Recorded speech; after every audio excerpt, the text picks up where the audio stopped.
What's going on YouTube? Metal Complex here, and welcome to another exciting knife unboxing with YouTube's greatest and most efficient knife unboxer. Without further ado, let's go ahead and jump into it.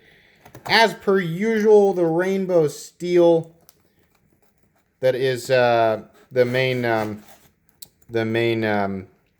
catalyst, I suppose, of the Lady of the Sea is making short work of this feeble cardboard.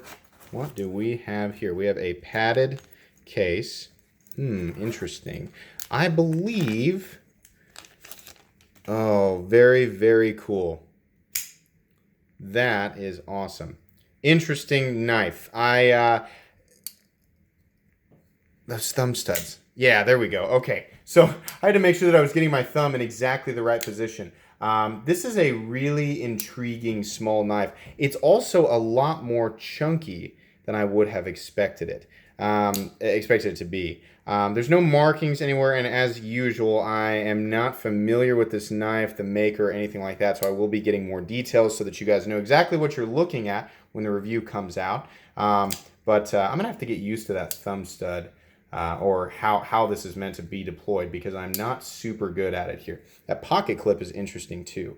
This is a nice chunky titanium frame lock thumb stud deployer, but intriguing nonetheless. So that's going to be pretty much it for today's unboxing. I look forward to reviewing that knife. As usual, if you enjoyed this video or at least found it entertaining, I invite you to leave a like. If you'd like to check out my other content, I do, of course, have lots of videos of knives that are either expensive or inexpensive that I do or don't like. So check that stuff out. And if you enjoy all my content, then please subscribe to my channel because there's definitely more coming. Thanks again for watching, everybody, and have a great day.